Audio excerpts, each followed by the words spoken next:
देखिए अब हम लोग पढ़ेंगे समतल दर्पण द्वारा प्रतिबिंब का बनना।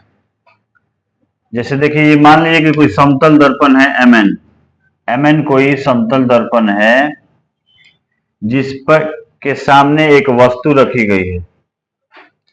आप इस वस्तु को देख सकते हैं यहां से इतना दूरी पर।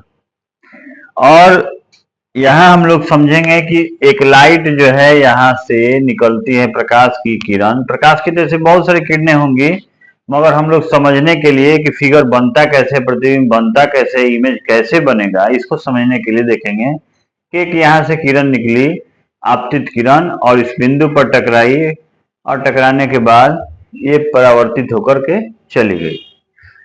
और एक हमारा इमेजिनरी लाइन जिसको अभिलंब हम लोग थोड़ी देर पहले पढ़े थे, तो यहां से एक एक काल्पनिक, एक आभासी लाइन ड्रॉ करेंगे और एक यहां से, और जिस बिंदु पर जाकर के मिलेगा, जिस बिंदु पर जाकर के मिलेगा, इमेज हमारा उतनी ही दूरी पर उसी स्थान पर बनेगा।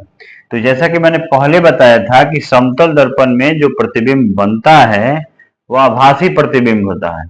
तो यहाँ आप लोग देख रहे होंगे कि चूंकि दर्पण के पीछे ये प्रतिबिंब बन रहा है, दर्पण पर तो नहीं है, इसलिए यह प्रतिबिंब हमारा आभासी प्रतिबिंब होगा।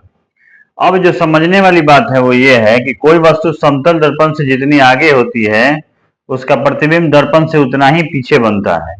इसको अगर हम लोग सिंपल भाषा में जाने तो हम कह सकते हैं कि वस्तु दूरी बराबर होता है प्रतिबिंब दूरी। वस्तु दूरी बराबर हो जाता है प्रतिबिंब दूरी, यानी वस्तु की जितनी दूरी होगी प्रतिबिंब की भी दूरी उतनी ही होगी। अब इसके बाद जो हम लोग नेक्स्ट टॉपिक पढ़ेंगे वह होगा समतल दर्पण से बने प्रतिबिंब की विशेषताएं।